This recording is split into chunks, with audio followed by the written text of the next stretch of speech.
Hi, fourth graders. How are you doing? I hope that you're all doing good and that you did good in your quiz. So, this is the fourth Science Online lecture, and we were talking in the previous lectures about flowering plants and the role of flowers in a plant's life cycle. So, let's go for a quick review about all of this. So, here we go. Some plants grow flowers and they're called flowering plants. What are flowering plants? They are plants that grow seeds in their flowers. So what's the role of flowers in a plant's life cycle? It's to help the plant reproduce and make other new plants. How do plants do this? Or how do flowers do this?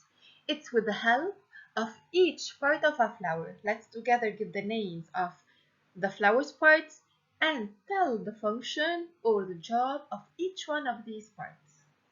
Let's start with the colored part of a flower. What are these called? Yes, we call them the petals. What about the leaf-like structures? These structures protect the flower when it's still young and it's still bud.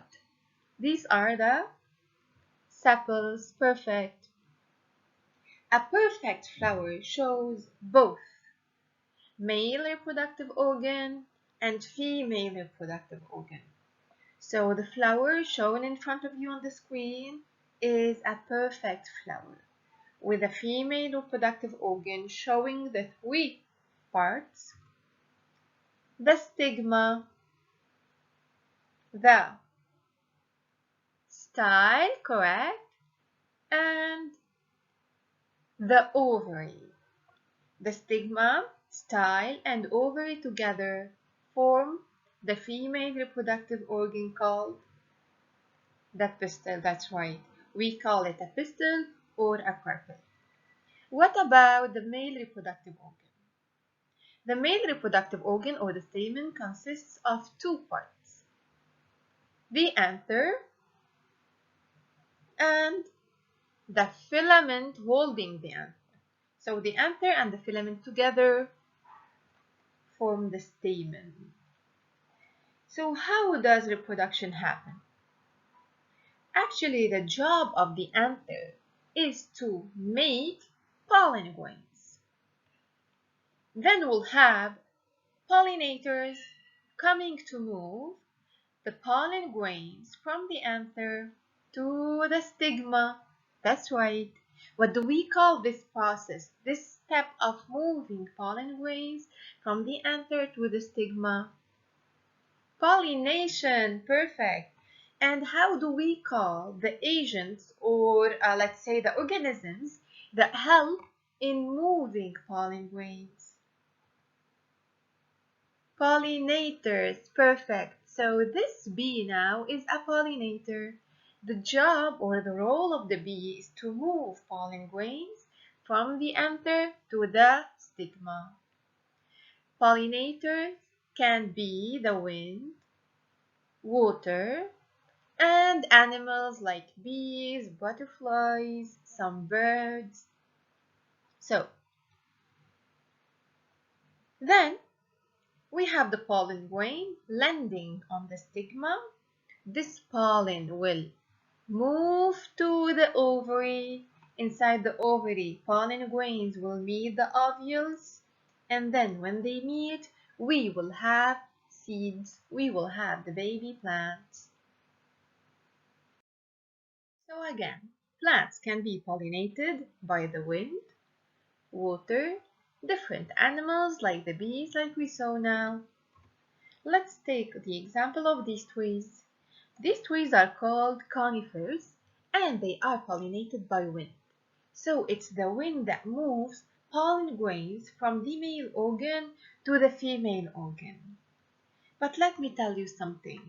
These trees don't grow flowers. They have no flowers at all. Where do they get pollen grains from?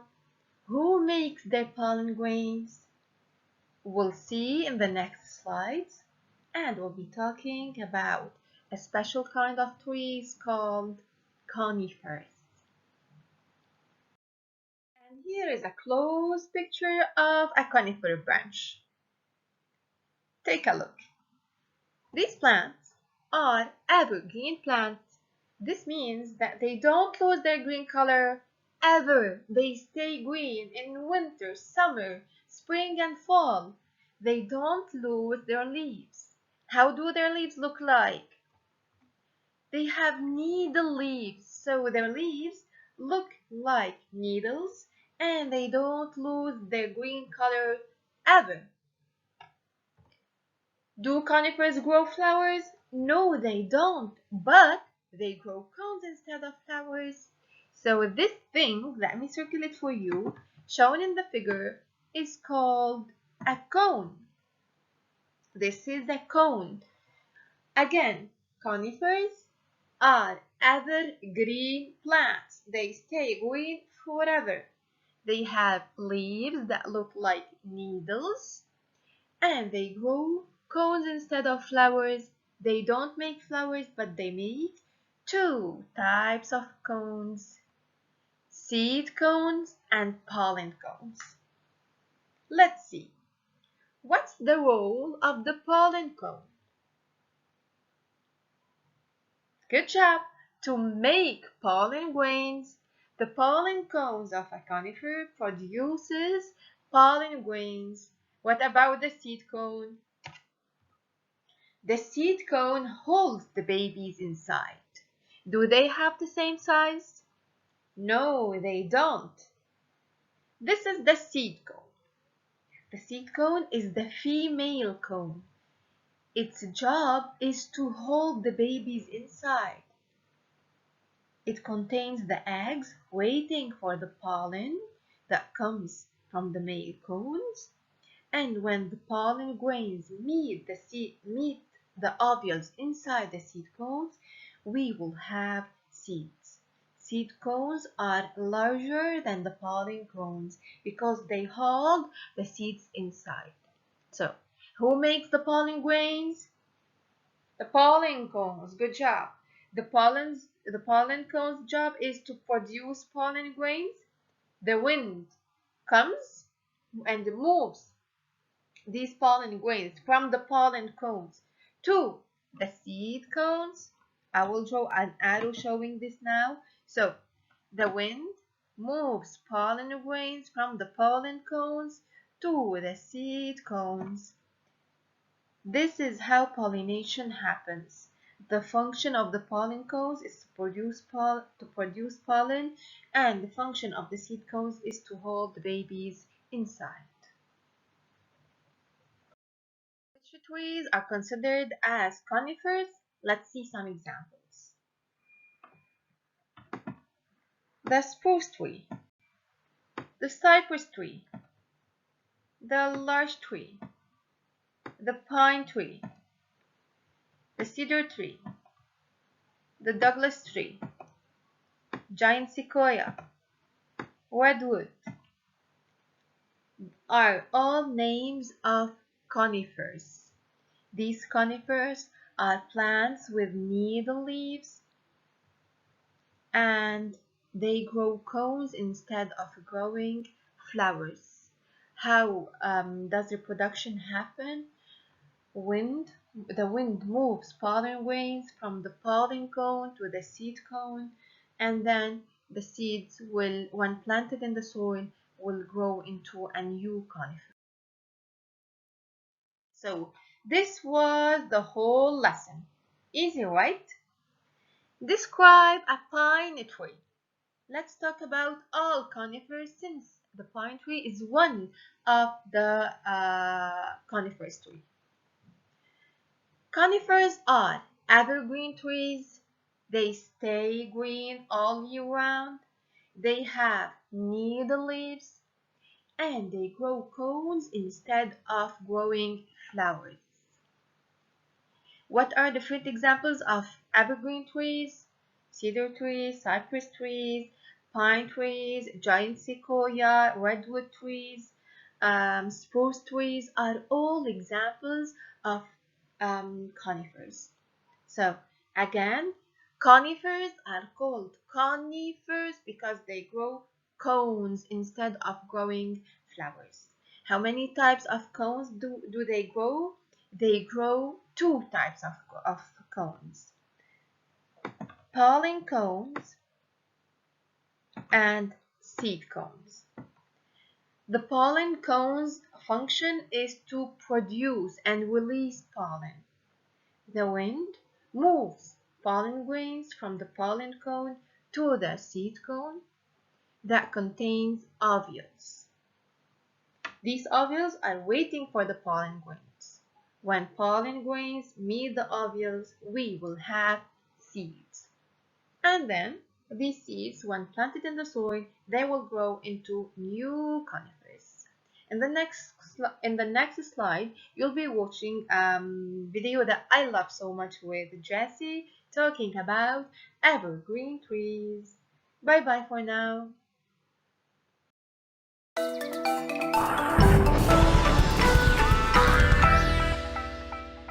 It's winter where I live, and a lot of trees have lost their leaves. The leaves turn brown or yellow, red, and even purple, and then they fell off the trees. But some trees are still green. In fact, it seems like these trees don't ever turn brown. They stay green all of the time. That's why we have a special name for these kinds of trees: evergreens. Depending on where you live, you might have some well-known evergreens in your neighborhood. These include pine, fir, and spruce. These trees are easiest to recognize by their leaves. And yes, those thin, pointy things on these trees are actually their leaves. We usually call them needles because that's what these leaves look like. Some needles are long and soft, and others are short and sharp. When needles get old, they do fall from the tree, but usually just a few at a time, and the tree grows new ones very quickly, so the trees stay green all year round. Now, even though these needles don't look like the leaves on other trees, they have the same job: to catch sunlight. The tree then uses the sunlight to make energy, and energy helps the tree grow. Of course, evergreen trees also need lots of water, just like most other plants. But in many places, rain doesn't fall very often during the winter, and trees can't use the water that's frozen into ice and snow. So a tree needs to hold onto the water inside it for as long as it can. And the thin needles you find on evergreens help keep the water inside those trees because they're covered with a thin layer of stuff that's kind of like wax. This waxy layer helps trap water inside the needles so the tree doesn't dry out. Another thing you might know about pine, spruce, and fir trees is that they make these neat little things called cones. Cones can be big or very small and even colorful. A cone's job is to make the seeds that will someday grow into new trees. In fact, if you look deep inside a pine cone, you'll see the seeds inside. These seeds are a tasty snack for animals like squirrels, chipmunks, and birds. And evergreens that have cones also have a special name. This group of plants is called conifers. The name has the word cone right in it. And pine, spruce, and fir aren't the only conifers out there. Some of the biggest conifers in the world are known as giant sequoia trees. Giant sequoias live in the western United States, and they live up to their name because they can grow to be enormous. Many of these trees are wide enough to drive a car through. One of these trees is almost 84 meters tall and about 11 meters wide. It even has a name, General Sherman, and scientists say that while it's not the tallest tree in the world, it's the biggest, heaviest tree overall. Trees like General Sherman grow to be so big because they live for a really long time. Some sequoias can live for over 3,000 years, making them some of the oldest living things on the planet. Now, you might see lots of pictures or drawings of conifers in cold and snowy places, but they don't only grow where it's cold. Some of the most common plants in hot, dry places are conifers too, like the cedar and the cypress. And many evergreens in these places have a different kind of leaf. Instead of being thin and pointy like a needle, cedar leaves are thin and flat. This kind of leaf is called a scale, and they do seem a little like the thin and flat scales of a fish. Just like needles, scales help the evergreen save water, so it can stay green even when it's very dry. Okay, let's talk about one more evergreen. This one is known for its broad, flat leaves and brightly colored berries.